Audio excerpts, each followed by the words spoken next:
Bueno, continuando con nuestro audiolibro o libro de el Premio Nobel, estamos con nuestro club de lectura y vamos a iniciar lo que es el capítulo número 10.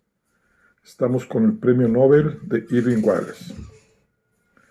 Cada día que pasaba, la ceremonia final de la Semana Nobel se aproximaba y el vestíbulo y los restaurantes del Gran Hotel estaban cada vez más abarrotados de recién llegados, principalmente periodistas y dignatarios, procedentes de todos los rincones de Escandinavia y de todas las partes del mundo. A la sazón, al mediodía del 8 de diciembre, cuando solo faltaban 2 días para la ceremonia, el inmenso jardín de invierno del hotel estaba casi totalmente lleno. Cuando Andrew Craig, luciendo una corbata de punto, una chaqueta sport de Cheviot y pantalones oscuros, con una edición aérea de The New York Times doblada bajo el brazo, entró en el bullicioso comedor interior. Le costó hacerse reír. El maitre del hotel comprobó su reserva, luego se inclinó y dijo: «Por aquí, tenga la bondad, Mr. Craig». Craig siguió al maitre y pasó frente a una mesa ocupada por delegados culturales de Ghana, luego frente a otra donde conversaban periodistas norteamericanos e ingleses, varios de los cuales lo saludaron, frente a 2 mesas unidas ocupadas por 8 miembros de la embajada italiana, y por último, frente a otra mesa cubierta de un blanco mantel en la que Conrad Evans se hallaba enfrascado en una animada discusión con varios suecos que tenían aspecto de hombres de negocios. La diversidad de extranjeros, semejante a los cambiantes colores de un caleidoscopio, distrajo a Craig brevemente de lo que embargaba en aquellos momentos su ánimo, a saber, la escena que acaba de tener con Lea y la escena que le esperaba con los Marcial. La mesa que había reservado se encontraba en el altillo del salón, completamente alfombrado, y entre 2 macizas columnas. El maitre del hotel quitó el rótulo de reservado, acercó una silla, le quitó el polvo brevemente con una servilleta y lo ofreció a Craig. Cuando Craig hubo tomado asiento, el maitre le preguntó: «¿Desea tomar algo el señor?» «De momento no», repuso Craig. «Dentro de un rato. Estoy esperando a unos amigos». Cuando el maitre se marchó, Craig acercó la silla a la mesa y desplegó el periódico. Hacía días que no lo leía con atención, pero entonces, como había dormido hasta muy tarde, con un sueño reparador, tenía los ojos descansados y volvía a sentir cierto interés por sus contemporáneos, tratando de seguir nuevamente el serial de su época. Pero cuando se inclinó sobre la primera página, se dijo que la luz era demasiado mala para leer. A través de la enorme cúpula acristalada que se alzaba sobre su cabeza, pudo ver que, incluso a aquella hora, el día era sombrío y sin sol.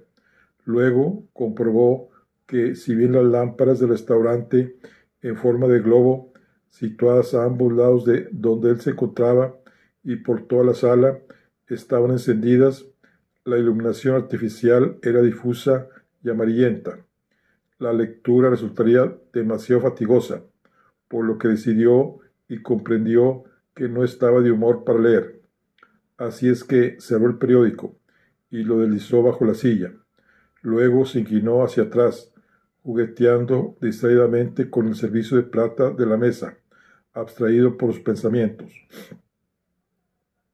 La noche anterior, al acostarse, pasó revista al sorprendente encuentro con Martha Norbert, esforzándose por recordar lo que pudo con objetividad emocional y escogiendo uno o dos momentos de la entrevista que tendría que relatar a Lucius Mack cuando regresara a Millsdam.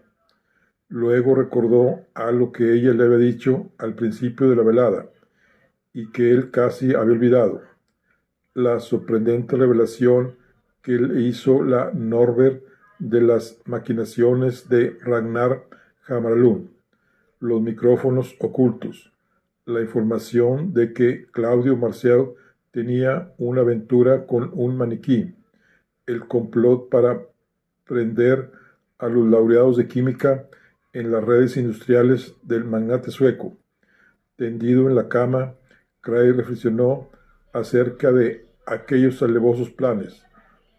Por lo general, no solo preocuparte, por lo general no solía preocuparse mucho la moralidad ajena.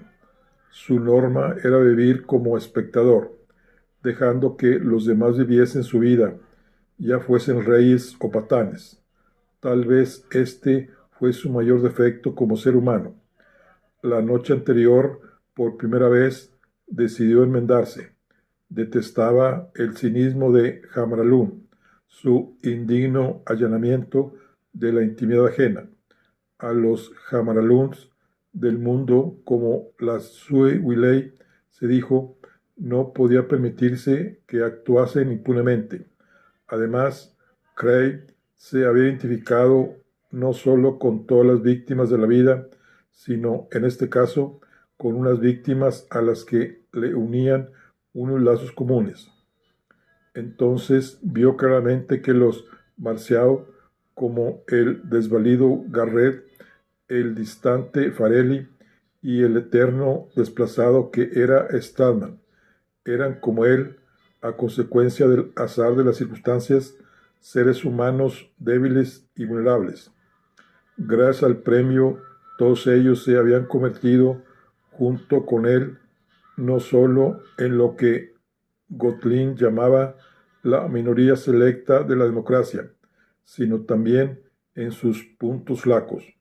Debido a su nacimiento, su medio ambiente y sus ocupaciones, los seis eran unos desconocidos entre sí antes de reunirse en Estocolmo, pero el premio creó entre ellos una hermandad duradera.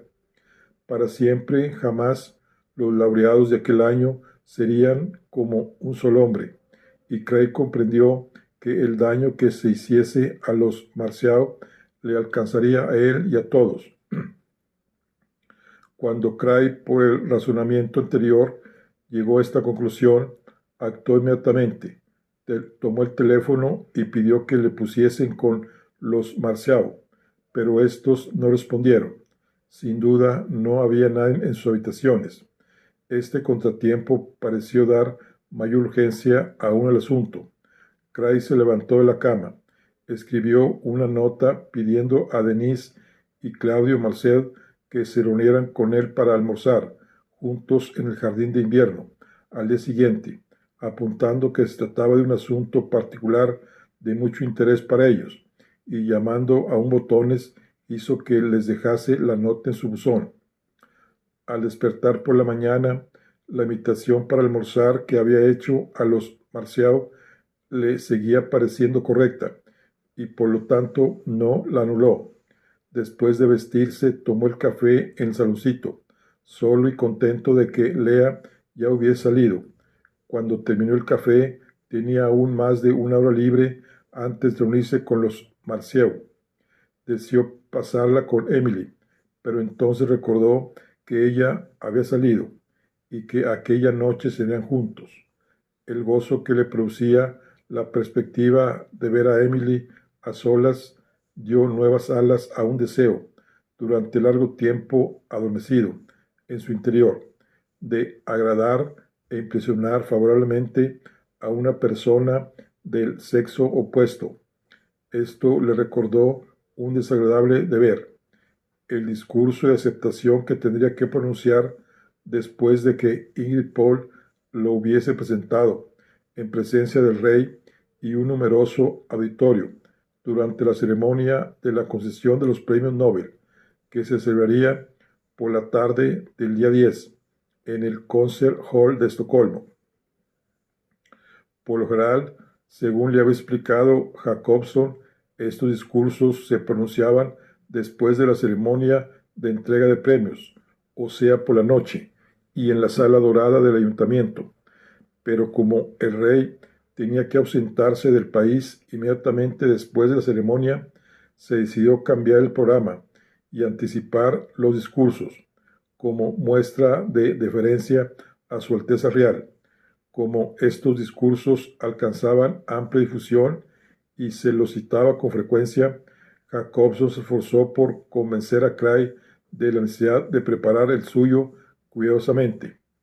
Para recordárselo y por si pudiese servirle de ayuda, Jacobson tuvo la amabilidad de enviarle por correo las copias de varios discursos pronunciados por anteriores premios Nobel de Literatura. Cray recibió los discursos la mañana anterior y se limitó a echarles una ojeada, poniéndolos a un lado y aplazando la desagradable tarea de componer un discurso. Pero aquella mañana, después de tomar café, se puso a pensar en Emily, que se hallaría entre el público que asistiría a la ceremonia. Deseoso de merecer su respeto, tomó entonces las copias en inglés de los discursos pronunciados por sus predecesores y se los leyó de la cruz a la fecha sin omitir ni una coma. El discurso de Eugenio Onelli, redactado en 1936, le pareció muy interesante. En una nota se decía que Onelli, que estaba convaleciente de una apendicitis, no pudo asistir a la ceremonia de entrega de premios, pero envió su discurso para que lo leyesen. En él, Onelli atribuía todo el mérito de su carrera literaria a la inspiración y el aliento que recibió de Augusto Strindberg. Si hay algo de valor perdurable en mi obra, escribió el dramaturgo inglés, se debe al impulso original que de él recibí, que ha continuado inspirándome a través de los años, a la ambición que despertó en mí de seguir las huellas de su genio, tan dignamente como me lo permitiese mi talento y con la misma integridad de propósito. Cray estaba convencido de que aquellas palabras eran sinceras. No podía ser solamente Kova para los suecos, pues la Academia Sueca había preferido ignorar a Strindberg, anatematizando su nombre hasta la actualidad. Después Cray estudió el discurso pronunciado por Alberto Camus en 1957. Un párrafo del mismo le llamó especialmente la atención. Probablemente todas las generaciones creen tener la misión de regenerar al mundo. La mía, empero, sabe que no realizará esta misión, pero su tarea quizá es más improba, pues consiste en evitar que el mundo se destruya a sí mismo, como heredera de una historia corrompida en la que alternan las revoluciones abortadas, las técnicas equivocadas, los dioses muertos y las ideologías caducas, en la que las potencias de segunda fila pueden destruirlo hoy todo, pero son incapaces de conquistar a nadie, en que la inteligencia se ha rebajado hasta el punto de convertirse en servidora del odio y la opresión. Esta generación que como único punto de partida tiene sus propias negaciones, tiene que establecer de nuevo dentro y fuera de ella algo de lo que constituye la dignidad de la vida y de la muerte, enfrentada con un mundo amenazado por la desintegración en el que nuestros grandes inquisidores pueden establecer de una vez para siempre los reinos de la muerte. Esta generación sabe que en una especie de loca carrera contra el tiempo tiene que restaurar entre las naciones una paz no basada en la esclavitud, reconciliando nuevamente el trabajo y la cultura y reconstruyendo con ello de todos los hombres el arco de la alianza. Del realista esplendor de estas frases de Camus, Cray volvió su atención al valor y la energía que se desprendían del discurso que pronunció en Estocolmo Williams Faulkner en 1949 y que exhibía un optimismo muy poco característico de su gran compatriota. Me niego a aceptar el fin del hombre, declaró Faulkner en su tremendo discurso. Es demasiado fácil decir que el hombre es inmortal, solo porque sobrevivirá, soportándolo todo, que cuando se haya apagado el último eco de las campanas del destino y se haya desvanecido la última e insignificante roca que se alce inmóvil en el último rojo y moribundo atardecer, que incluso entonces resonará aún otro sonido, el de su vocecita inagotable, que seguirá hablando. Me niego a aceptar esto. Yo creo que el hombre no solo sobrevivirá, sino que prevalecerá. El hombre es inmortal, no solo porque es el único entre todos los seres que posee una voz inagotable, sino porque tiene un alma, un espíritu, capaz de compasión, sacrificio y resistencia. El deber del poeta, del escritor, es escribir sobre estas cosas. Su privilegio es el de ayudar a la supervivencia del hombre levantando su corazón, recordándole el valor, el honor, la esperanza, el orgullo, la compasión, la piedad y el sacrificio que fueron la gloria de su pasado. Mucho tiempo después de terminar la lectura del discurso de Faulkner, las majestuosas palabras de su predecesor resonaban aún en los oídos de Cray. Permanecía inmóvil, profundamente conmovido por las palabras del hombre que tuvo la valentía de levantarse para amenazar con su puño el destino. Finalmente, porque había que hacerlo, y porque Emily estaría ahí para oírlo. Cray se dispuso a redactar su propio discurso. Altezas reales, escribió, señoras y señores, pero no pasó de aquí. Lo que agarrotaba su mano no era el brillo literario de Camus y Faulkner, aunque sus palabras, desde luego, lo cohibían, sino más bien el aplomo y la autoridad con que hablaban. A pesar de todos los progresos que había realizado desde que llegó a Estocolmo, Cray aún no se percataba plenamente de cuál era su papel, su valor y su integración en la época. Aún no había escapado por entero a los reinos de la muerte, de que hablaba Camus. Aún sospechaba, a diferencia de Faulkner, que el hombre tendría mucha suerte si conseguía sobrevivir y no digamos prevalecer. Y entonces, mientras intentaba analizar lo que él creía sinceramente, oyó abrirse la puerta y vio entrar a Lea con los brazos ocupados por multitud de paquetes. Ya era hora de que te levantaras, Andreu, le dijo.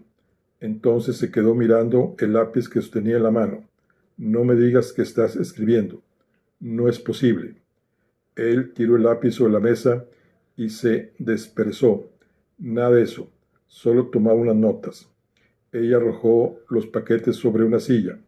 Tengo que darme prisa o voy a llegar tarde. Y se dirigió hacia su dormitorio. Marta Norbert me ha invitado a almorzar. Inmediatamente Cray se puso sobre aviso. ¿Quién dices? Marta Norbert. Sí. ¿Qué tiene eso de extraño? Cuando se la conoce, es una mujer sencilla y cordial. ¿Y cuándo la conociste? Lea demostró su exasperación. Por Dios, Andreu, ¿qué memoria tienes? Hace 2 noches, durante el banquete de Jamaralún, pasamos mucho rato juntos. Ah, sí, estuvo a punto de añadir, ya me lo dijo, pero se contuvo a tiempo. En realidad, hablamos de ti, prosiguió Lea. Quería saber lo que estabas escribiendo. Yo le mencioné tu nueva obra y creo que ella está muy interesada en llevar a la pantalla o sacar el argumento de una obra de teatro. Ya te dirá algo, posiblemente. En lugar de contestar, Cray preguntó, ¿y cuándo te invitó a almorzar con ella? ¿Cuándo? Pues en casa de Jabralún. Me dijo que hay un restaurante maravilloso, llamado, es un nombre absurdo, Bachi Guapén, y quiere que lo vea. Estoy segura de que desea de veras hablar de ti. Creo que le has causado una gran impresión. ¿No te parece maravilloso todo esto? Todo este ajetreo, toda esta gente, consultó su reloj. Dios mío, qué tarde es. Llegaré con retraso. Imagínate, hacer esperar nada menos que a Marta Norbert. Entró corriendo en el dormitorio, y Cray se quedó preso de una vaga desazón. ¿Qué saldría de aquella entrevista? Era probable que la Norberts hubiese invitado a su cuñada para saber más cosas sobre él, pero luego, tomando la iniciativa, se puso en contacto con Nueva York para ganar tiempo. A la sazón, ya de nada le servía ver a Lea, mas a pesar de ello, no había anulado el compromiso. ¿Qué deseaba la Norbert? Mencionaría a Lea lo que sucedió la víspera, y en el caso de que lo hiciese, hasta dónde llegarían sus revelaciones. Estos interrogantes subsistían en su espíritu cuando bajó al vestíbulo en el ascensor y se alzaba aún ante él cuando se sentó a la mesa para esperar a los Marceau. Como su mente se había apartado de estos y del propósito de su entrevista, trató de recordar entonces claramente lo que deseaba decirles. Apenas dispuso de medio minuto para pensar, pues de pronto distinguió a Denise Marcel, que venía sola. Se la veía menos rolliza que de costumbre, con su elegante vestido oscuro. Cray se puso en pie, saludándola con una urbana sonrisa que ella respondió, risueña, tomando la silla que le ofrecía, mientras dejaba el bolso y los guantes sobre la mesa. Ha sido usted muy amable al invitarnos, Mr. Cray, pero supongo que no le importará que venga yo sola. Sentándose, Cray dijo, nada podría complacerme más. El pobre Claudio, dijo ella suspirando, nunca tiene un no para las invitaciones. Se comprometió a hablar ante las Sociedades Unidas, en nombre de los dos, y yo deseaba encontrar cualquier excusa plausible para no asistir. Y entonces, mon Dieu, usted me lo ha proporcionado, por lo que le estoy doblemente agradecida por haberme librado de esa lata y por su invitación a almorzar. Claudio no ha tenido más que remedio que ir, furioso conmigo y rogándome que le diga que lo siente mucho. En cuanto a mí, estoy muy contenta con unas Pascuas. Sería un atrevimiento que le pidiese que me invitase a ver algo. Me gustaría un cóctel de Bacardí. Insista en que sea un cóctel. De lo contrario, me servirán solamente un Bacardí. Cray llamó al camarero y le pidió un cóctel de Bacardí y un whisky doble. Luego encendió el cigarrillo de Denise. Bien, dijo ella, arrojando una bocanada de humo. Aquí estamos. Tengo que disculparme con usted, Mr. Cray. ¿De qué? De no haber leído nunca un libro suyo. ¿No es vergonzoso? Por lo general, yo no leo novelas, con excepción de los clásicos franceses. Tenemos que leer tanta literatura científica si queremos estar al día. Pero cuando supe que le habían dado el premio y que nos reuniríamos con usted aquí, me decidí a comprar sus novelas y a leerlas con atención para poder decir algo inteligente sobre su obra cuando me encontrase con usted. Pero aquí estamos y no tengo nada que decir. Su buen humor sorprendió a Cray. En las pocas ocasiones en que él la había visto antes, Denise se había mostrado agotada y nerviosa, pero entonces parecía haber sufrido una radical transformación, pues se mostraba tranquila y desenvuelta. Está usted perdonada, le dijo. Después de todo, estamos empatados, porque ¿Qué sé yo de espermatozoides? Así estamos iguales, asintió ella, mientras el camarero le servía las bebidas, levantando su bacardí, brindó.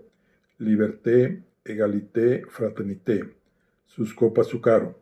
Entente, cordialé, replicó Cray. Ambos bebieron, y él añadió, a decir verdad, tenemos que hablar de algo. Por eso les invité a almorzar conmigo. Se nota. Su nota era muy misteriosa. No me proponía que lo fuese, pero se trata de un asunto particular que concierne a usted y a su marido.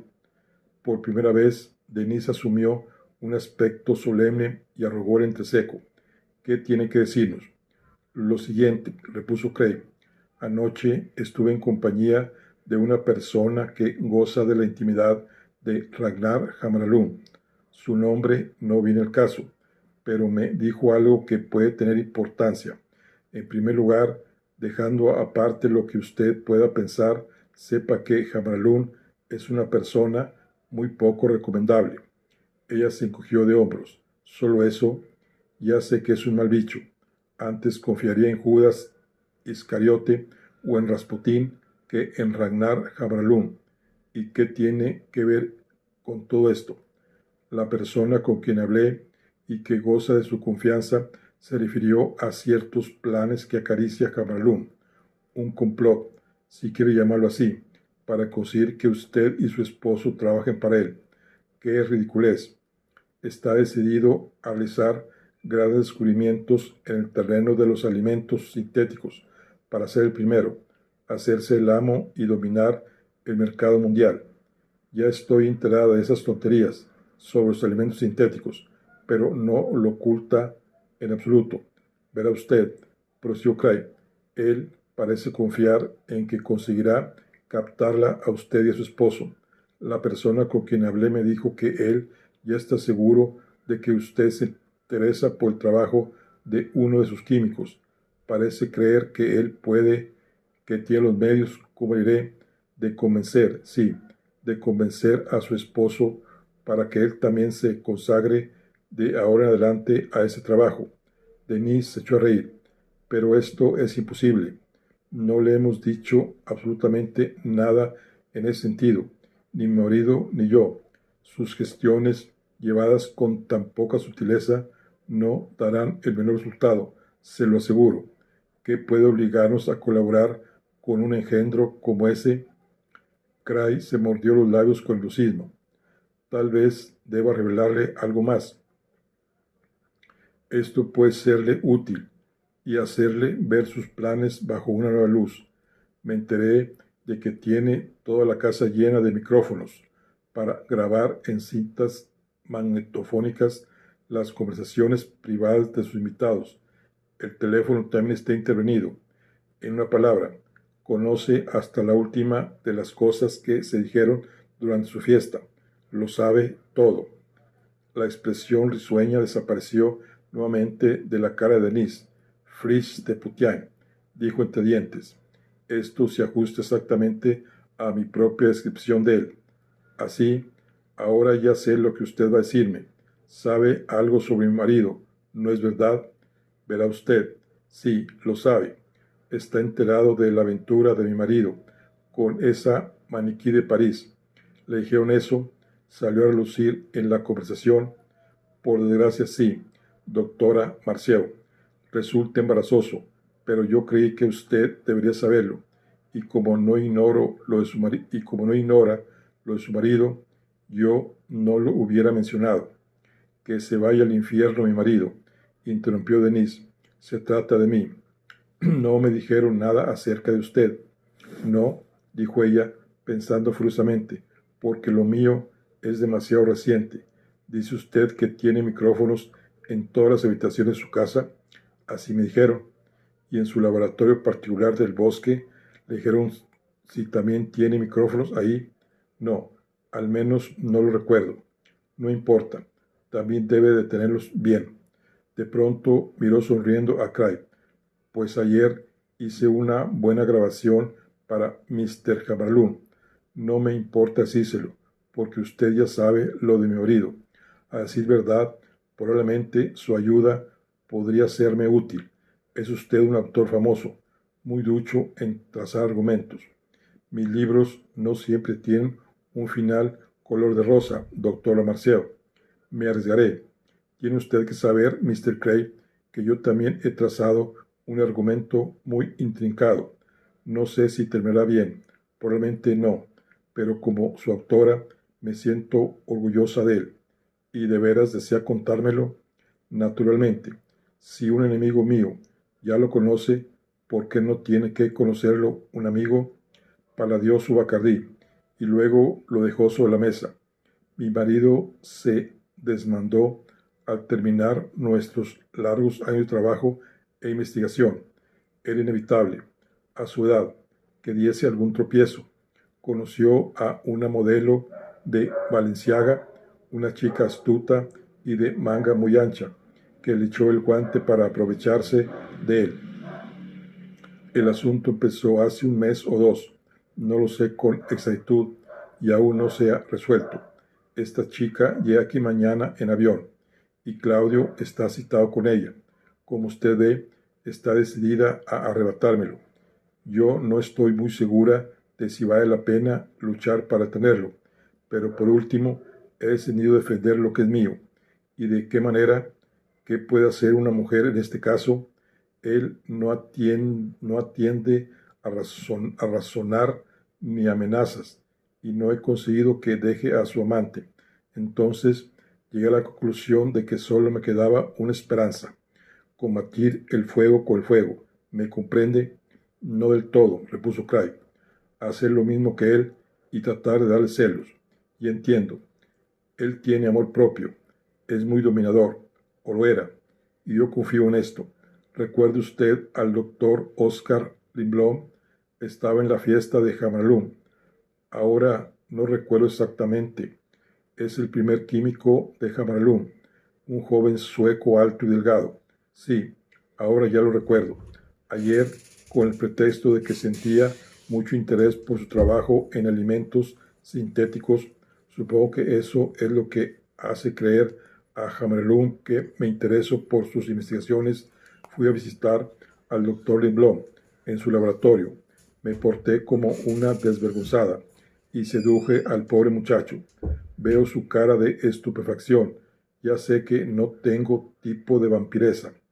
Cray trató de no demostrar asombro ni desaprobación, pero le pareció increíble imaginarse a aquella científica sosegada, intelectual, con aspecto de matrona de media edad, seduciendo a un muchacho inexperto y cometiendo adulterio con él. ¿Y por qué tuve que hacer esto si ese chico no le importaba? Le preguntó Cray. Desde luego, no es más que esto, un chiquillo, pero yo me esfuerzo porque parezca algo más, para que se sienta un hombre, y como tal se presente ante el mundo, ante Claudio, especialmente como una persona digna de mi amor. De lo contrario, el complot será un fracaso. Ahora voy a revelarle el resto de mis planes. Si tienen algún punto flaco, le agradeceré que me asesore con su valioso consejo profesional. Esta noche Claudio estará en Uppsala. Yo he invitado al doctor Lindblom a mi suite. Beberemos, cenaremos juntos y continuaremos nuestras apasionadas efusiones. Lo que yo me propongo hacer es esto.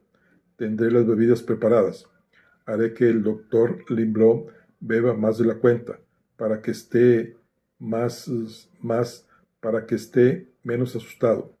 Y por supuesto, antes de cenar, me lo llevaré a la cama. Después le diré que no se vista, que se ponga el pijama de Claudio para continuar gozando después de cenar. Llamaré al camarero para ver el menú. Cuando el camarero venga, procuraré que vea claramente al doctor Lindblom, y cuando hayamos pedido la cena, seguiré al camarero al corredor y le daré una buena propina, pidiéndole al propio tiempo que me haga un favor. Le diré que el doctor Lindblom es mi marido y que mañana es su cumpleaños y quiero darle una sorpresa. Esta consistirá en una botella de champaña francés de su marca favorita. Además de la propina, dará al camarero dinero para que compre la botella, ordenándole que la traiga mañana y la entregue solo al doctor Limblom. Yo le advertiré que mañana tendremos visitas, pero que él llame y entre para entregar el regalo únicamente al doctor Limblom, como una sorpresa. ¿No ve a dónde quiero ir a parar? Mañana el camarero encontrará a su marido en lugar del doctor Limblom. Exactamente, pero tomará a Claudio por un visitante y pensará que mi marido no está, negándose a entregar el regalo a Claudio, diciendo que volverá para entregarlo a la persona adecuada. Lo que sucederá entonces puede predecirse casi de una manera matemática, o así lo espero. Claudio acorralará al camarero o me echará a preguntas para saber quién ha estado conmigo. Habrá una escena de todos los demonios. Cediendo a la violencia, yo me veré obligada a confesar mi infidelidad.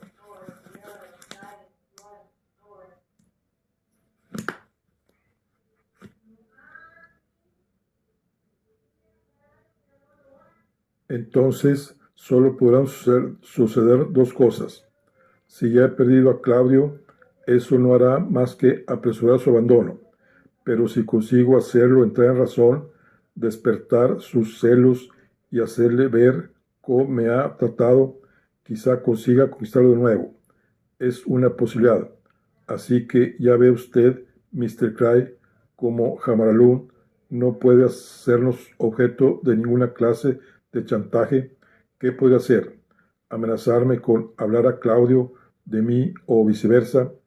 Yo ya estoy enterada del desliz de Claudio y no deseo otra cosa sino que Claudio se entere del mío. Boila, aquí lo tiene usted. Se recostó en su asiento, llevándose el bacardí a los labios. Aquí tiene mi precioso complot. ¿Le encuentra alguna pega? Cray se quedó enteramente desarmado por su franqueza y desparpajo. Aquella mujer hablaba de sí misma, de su marido, de su amante y de la querida de su marido, como si todos fuesen títeres cuyos hilos ella manejaba.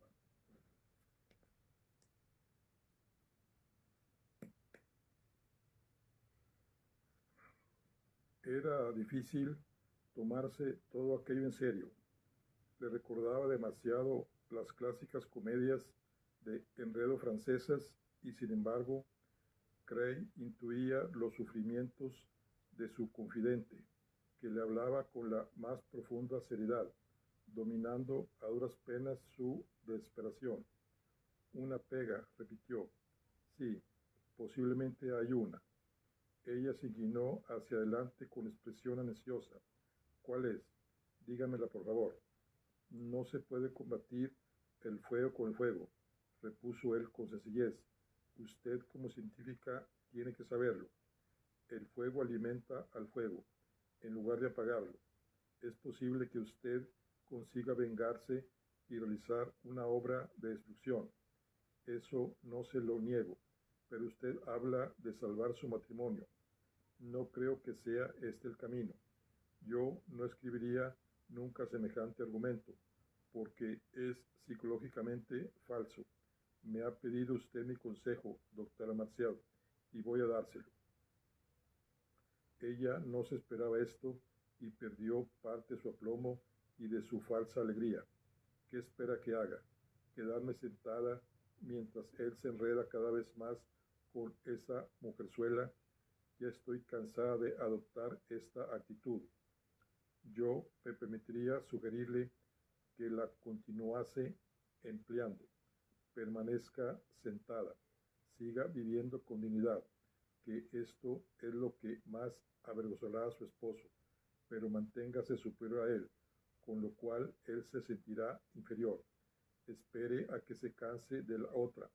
Existen grandes posibilidades de que vuelva contrito a su lado, deseoso de justificarse hasta que termine por renunciar a su aventurilla pasajera. ¿Y qué pasará si no vuelve a mi lado? Este es un riesgo que hay que correr, desde luego, pero lo que hace usted ahora es aún más arriesgado. En mi opinión, los hombres exigen una gran moralidad a sus esposas. Cuando él se entere de su conducta, ya no podrá volver a mirarla como antes, y usted tampoco podrá mirarse como antes. No solo habrá descendido a su nivel, perdiendo la única superioridad que ahora tiene, sino que habrá mancillado su honor. Nunca se sentirá como era antes, ni la verá con los ojos con que la miraba. Usted no es una mujer, Mr. Craig, por supuesto. Sin embargo, los hombres lo miran de un modo muy diferente. Yo me siento la misma y no me sentiré distinta después. Solo el amor de verdad nos cambia, nos destroza, sin remedio. Es una aventurilla frívola. Tal vez esto se halle de acuerdo con la mentalidad francesa. Yo solo puedo hablarle teniendo en cuenta mis principios y mi formación moral americana y calvinista.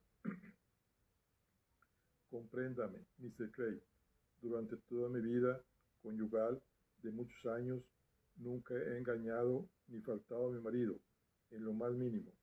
Antes de casarme, antes de conocer la existencia de Claudio, tuve algunos devaneos con compañeros míos de facultad.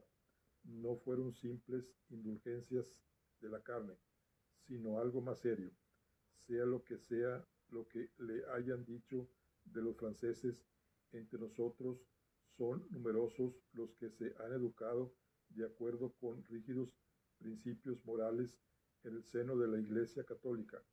Mis amoríos de la época estudiantil formaron parte, pudiéramos decir, del proceso del crecimiento, como la menstruación y el desarrollo del busto. Formaron parte de un proceso de maduración, de búsqueda de pleno potencial de la vida y un tanteo para saber si yo era capaz de sentir del modo que debe sentir una mujer, según aseguran los poetas y los novelistas. Pero cuando conocí a Claudio, ya mayor, no hubo nadie más para mí, ni por asomo. ¿Por qué tenía que haberlo? Para mí el matrimonio era un contrato que no podía violarse ni en una sola de sus cláusulas.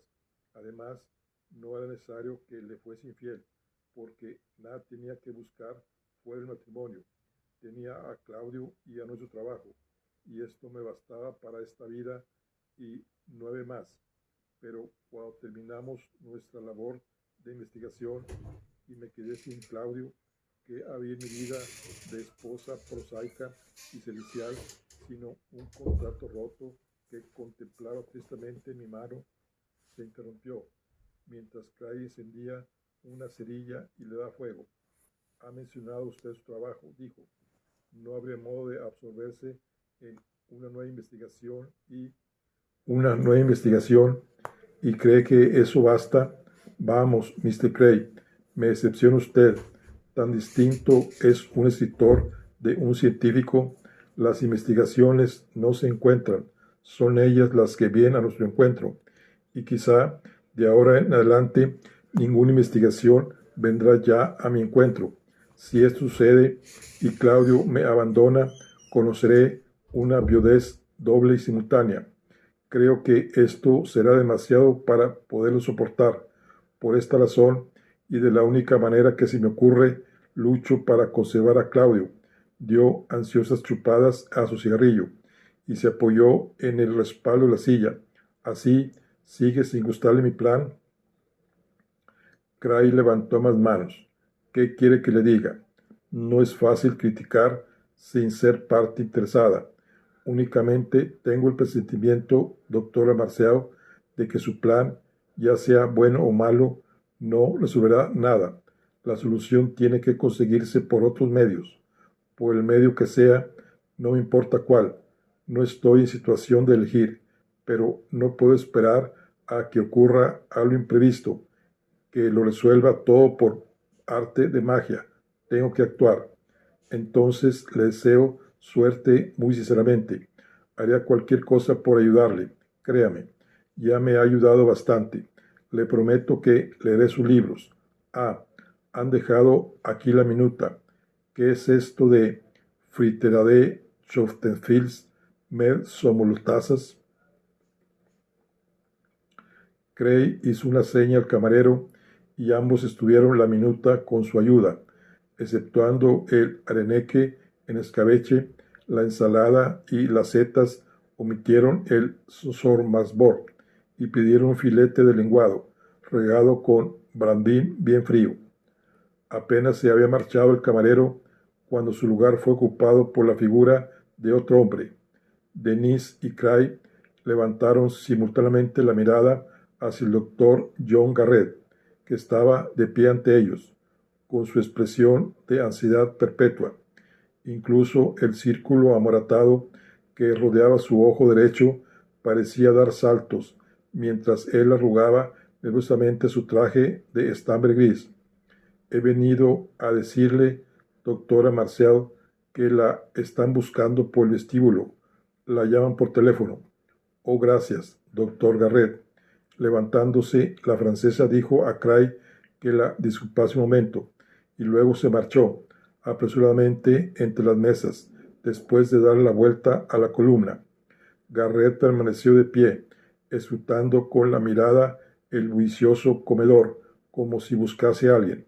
Por último, su atención se fijó nuevamente en Cray. ¿Conoce usted por casualidad a Sue Willey? Él la conozco, le atacó Cray agregando, por desgracia. ¿La ha visto por aquí? No, ni la he visto ni me interesa verla. Quedamos en que nos encontraríamos aquí, le confió Garrett. Va a almorzar en otro sitio, pero esta mañana celebró una entrevista aquí y dijo que podía verme un momento. Quizá no la dejan libre. Yo no me preocuparía por ella, observó Cray. Si usted puede serle útil, no tardará en aparecer. Garrett pareció estar presa de una súbita excitación. ¿Qué ha dicho usted? Si yo puedo serle útil, sí, pero no tiene importancia. Usted es un laureado y ella se dedica a coleccionarlos, los actuales y los pasados. Por lo tanto, no se dejará perder una oportunidad como esta. ¿Por qué no se sienta? Háganos compañía hasta que ella venga. ¿No le importa? Garrett tomó la silla que le permitía contemplar la entrada del vestíbulo. Miró ansiosamente en aquella dirección por un momento y luego se volvió hacia Cray. A usted no le gusta Sue Willey, ¿verdad? Me parece que esto salta a la vista. ¿Cree que se puede confiar en ella? Es decir, ya sé que solo le interesa el sensacionalismo, pero tiene una reputación. Se halla respaldada por una gran organización y la prensa tiene cierta integridad. No confiaría en ella bajo ninguna circunstancia, dijo Cray rotundamente. Garrett se quedó de una pieza. Pero yo quiero decir que a veces hay circunstancias especiales. Por ejemplo, leí no sé dónde que hay reporteros que prefieren ir a la cárcel por un día o dos antes de revelar los nombres de sus informantes. Miss Willey me dijo que ella también lo hizo una vez. No lo creo. Considero a Willey esa incapaz de ir a la cárcel ni aunque fuese por una hora y se tratase de salvar a su propia madre. ¿Está usted resentido con ella? Sí, señor, lo estoy, repuso Cray. No hay nadie que sea bueno ni malo de una pieza, y hay quien solo cree lo que desea creer. No sé para qué quiere verla, pero más valdrá que antes encuentre una buena explicación para ese adorno que le ha puesto en el ojo. Garrett se tocó su ojo amoratado. Tan malo efecto produce en una persona cualquiera pasar desapercibido, pero en un premio Nobel puede provocar preguntas. Garrett se agitó inquieto. Creo que tiene usted razón. Me inventaré algún pretexto. Después de vacilar, prosiguió. Hasta ahora no había tenido ocasión de darle las gracias por su intervención en la otra noche. ¡Qué tontería! No volveré a beber nunca más. Fue una suerte que yo estuviese ahí, observó Cray. El otro es un hombre muy corpulento y fuerte. Podría haberlo matado. Es posible, pero antes lo hubiera matado yo. No quiero preguntarle el motivo de la pelea, pero me cuesta imaginar que hubiese algo capaz de enfrentar de este modo a dos hombres famosos como ustedes en una pelea en que se jugaban su reputación. Mr. Cray, le interrumpió Garrett, hay momentos en que no se piensa en las consecuencias. El instinto de conservación es primordial en el hombre. Yo actué movido por el instinto de conservación, pudiéramos decir que en defensa propia.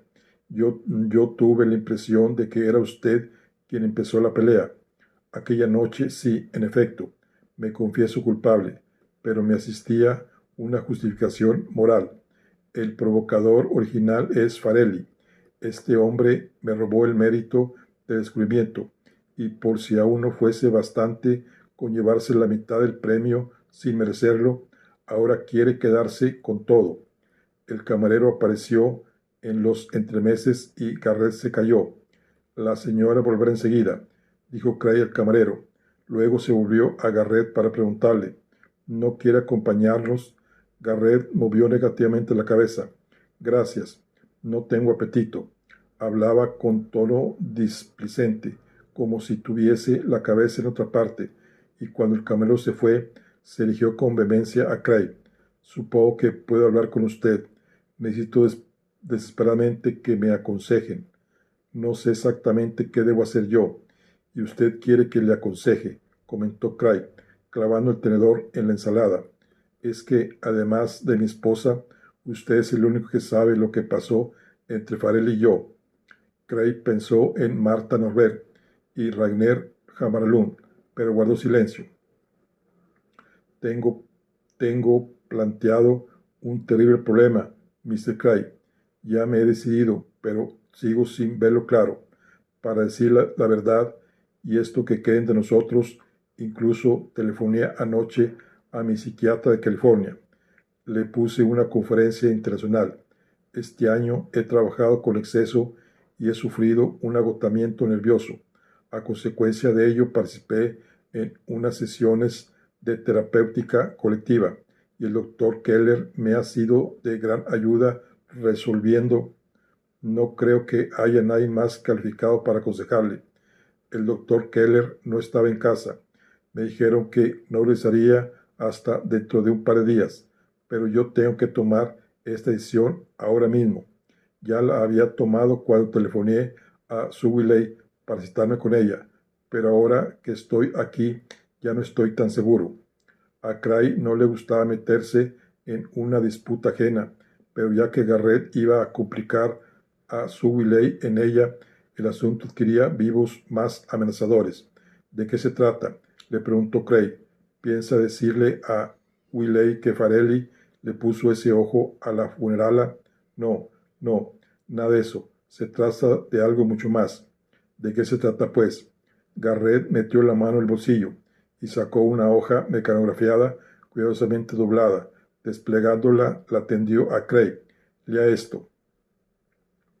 Distraídamente al principio y luego con más atención, Cray leyó lo que llevaba por título Informe del Instituto Experimental de Medicina Aérea Alemana y que ostentaba la firma del doctor S. Rachel 3 de abril de 1944. Cray se le pasó por alto el nombre de Farelli a la primera lectura, pero luego lo vio claramente y leyó el documento por segunda vez. Cray levantó la mirada. ¿Qué es esto exactamente? ¿Se refiere acaso a esos médicos que fueron juzgados en Nuremberg y ahorcados por sus viles experimentos con seres humanos? Exactamente. Y todos los aliados de Hitler prestaron su cooperación, enviando personal médico entre el que figuraba Farelli. Aquí lo tiene usted, no hay duda alguna. Cray contempló fijamente el papel que tenía en la mano. ¿De dónde ha sacado esto? Es auténtico, se lo aseguro. Un amigo mío del Instituto Carolina tomó estas notas, basándose en lo que le comunicó una persona que había tenido en sus manos las fotocopias de los originales. Cuando la Fundación Nobel examinó los antecedentes de Farelli, también examinaron los míos, por supuesto. Desenterraron este documento al reconstruir la vida de Farelli durante la guerra. Leí que fue un antifascista y estuvo detenido, solo hasta cierto punto, repuso Garrett muy excitado, como si se alegrase de revelar las debilidades de su rival. Y después, bien, aquí puede verlo, se decidió a nadar y guardar la ropa y se fue a Dachau para colaborar con aquellos asesinos que deshonraban el nombre de médico y que torturaban y mataban a desvalidos prisioneros en sus horrendos experimentos.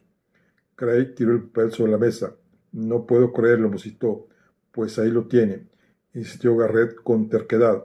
Craig contempló el rostro congestionado y convulso de Garrett y se le cayó el alma a los pies.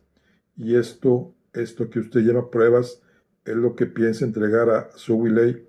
Verá, es lo que me pareció más adecuado. Y es este el problema que le agobia, insistió Craig, el de entregárselo o no entregárselo, y no ha decidido aún qué partido debe tomar. Mi partido ya está tomado, pero aún no está seguro. Sigue remordiéndole la conciencia y por lo tanto quiere que otra persona, su psiquiatra, yo, quien sea, le dé su aprobación para que se sienta seguro. No es eso exactamente. ¿Quiere mi consejo? Sí, por eso se lo he enseñado. Pues no lo haga, dijo Craig con toda firmeza que pudo encontrar en su voz. Rompa ese papel y tírelo, pero rómpalo en 1000 pedazos. ¿Qué clase de venganza es esta, que le lleva a destruir a una eminencia médica, a aniquilar su vida para vengarse de un golpe en la mandíbula?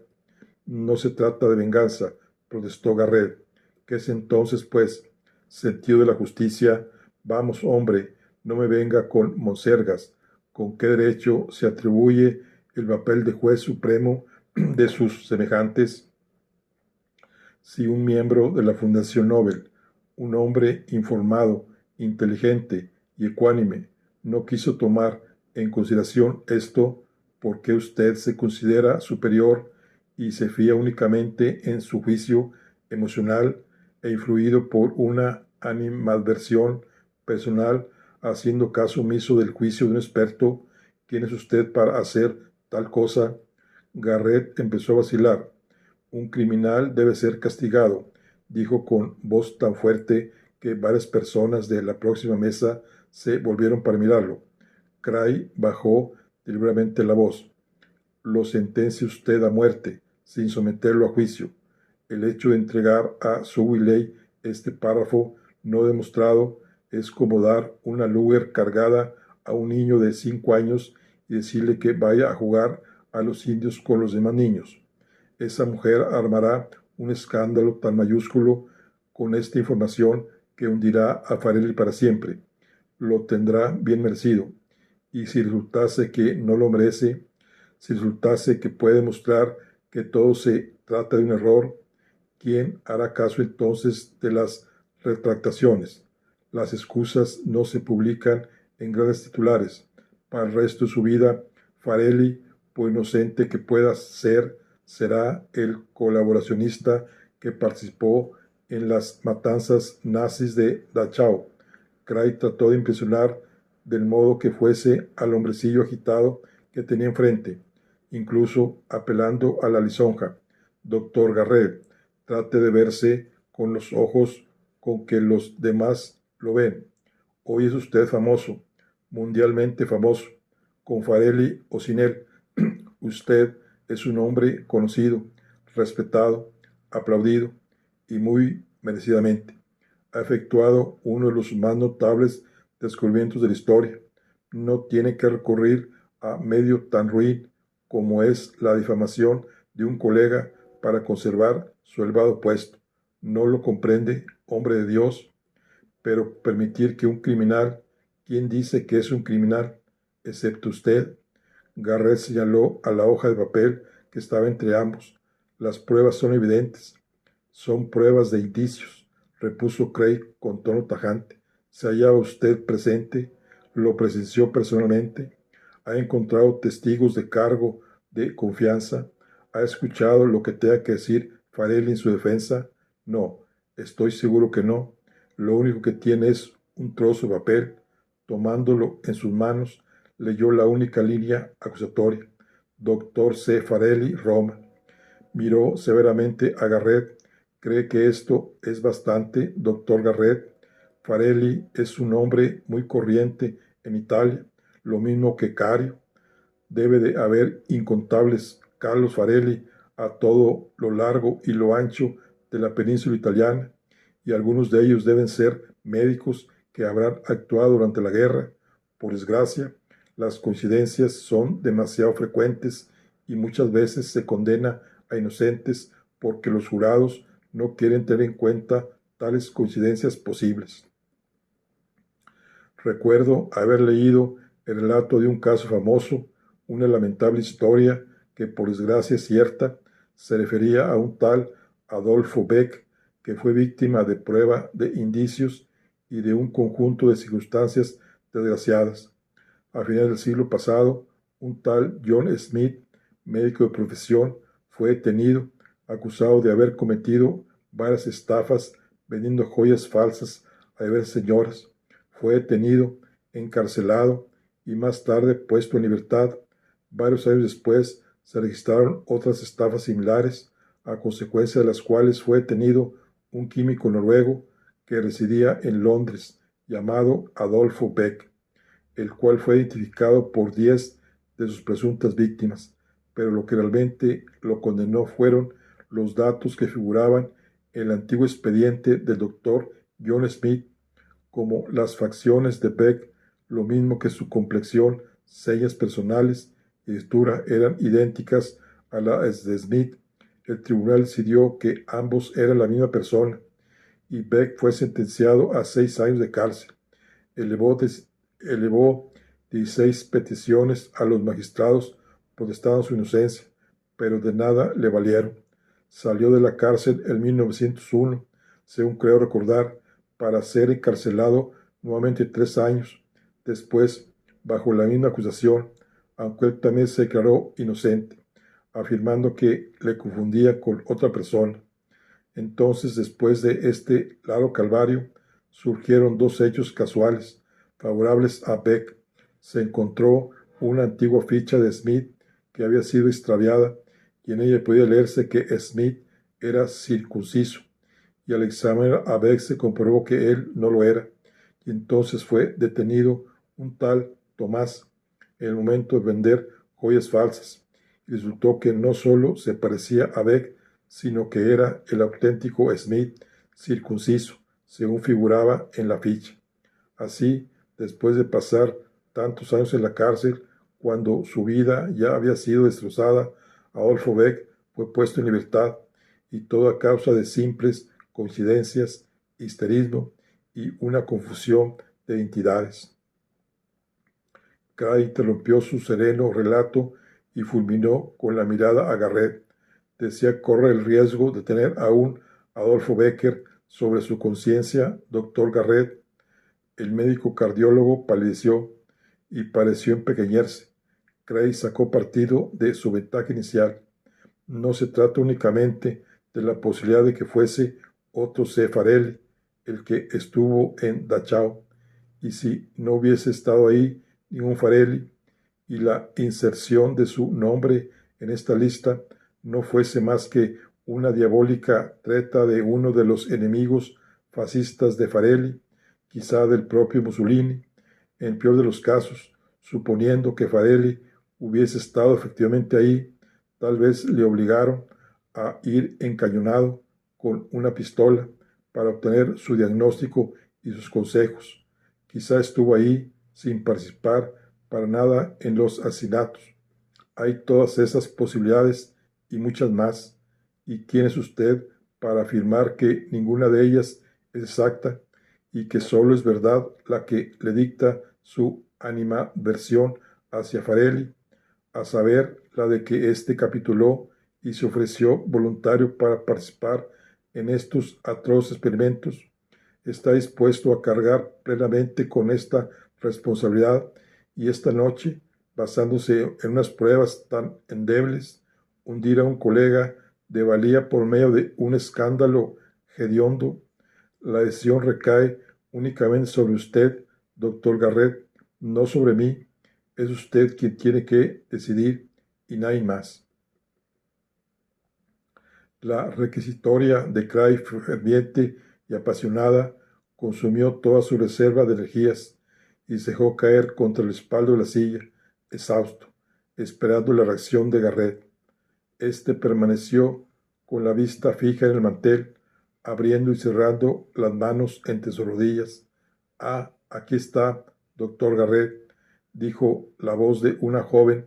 Ambos sobresaltados se volvieron para ver a Sue Willey, que venía hacia ellos, tocada con su sombrerito de trovador y enfundada en su capota militar. Le he estado buscando por todas partes. Garrett, semejante a un alma en pena, se puso dificultosamente en pie, pero Cray siguió sentado. Sue Willey abrió mucho los ojos mientras estrechaba la mano de Garrett. Chico, qué ojo, ¿quién se lo puso así? Dándose cuenta de que Cray lo miraba, Garrett empezó a sudar copiosamente. Pues estaba en el baño, di la vuelta y no vi que la puerta de la ducha estaba abierta. Fue una suerte que no perdiese un ojo. Desde luego, dijo Sue Willey risueña. Si es así, no tengo nada que decir. Giró sobre uno de sus aguzados tacones. ¿Qué tal, Mr. Cray? No le había visto. No se moleste, repuso Cray. Sé que pasó una noche divina con mi amigo Mr. Godlin, aunque dijo que estaba demasiado borracho para recordar de qué hablaron, el muy animal. Cray dio las gracias en silencio a Gunnar Godlin y rogó al cielo que aquello fuese cierto. Puede escribir que el premio de literatura, que es un alcohólico empedernido, estaba así mismo borracho, que luego asaltó al Palacio Real y violó a un par de princesas y que ahora no recuerda nada. Gracias por nada, pues, dijo Sue Willey con desparpajo, aunque pestañeaba furiosamente. Se enfrentó de nuevo con Garrett. ¿Desea verme para algo? Tengo una cita muy importante, pero si se trata de algo de interés, puedo telefonear para anularla.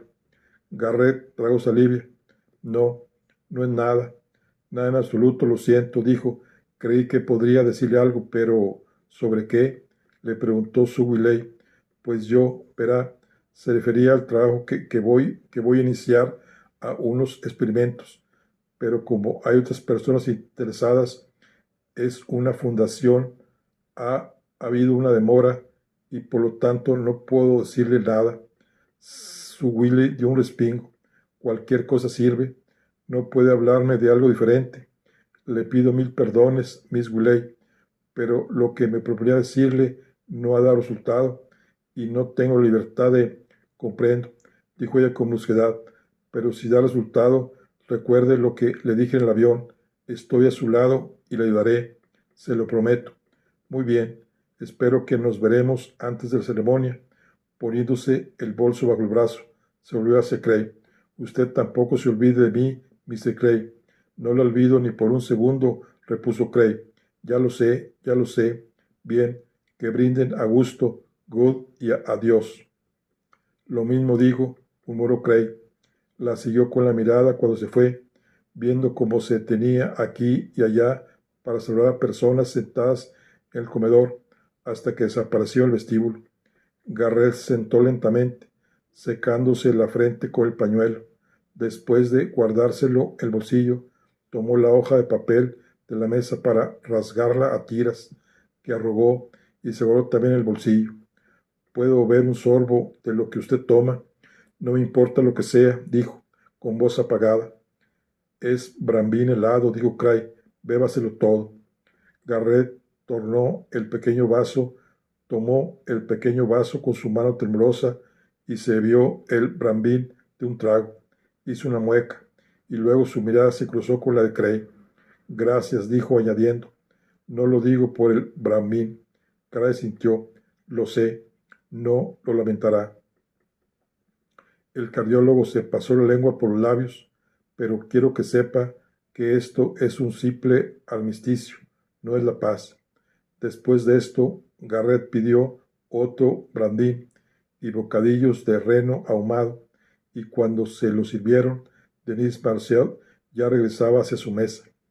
Les he hecho esperar, por favor siéntese, se erizó en su silla y miró a Craig con expresión radiante. He estado hablando por teléfono con el tercero en discordia. Todo está arreglado. ¿La cosa marcha?, preguntó Craig. Sobre ruedas, repuso Denise, desplegando la servilleta. Aunque no sea un argumento suyo, deséeme suerte. Suerte, dijo Craig, y los tres empezaron a comer con buen apetito. Bueno, aquí concluimos la charla del día de hoy. Nos vemos en la siguiente. Hasta luego.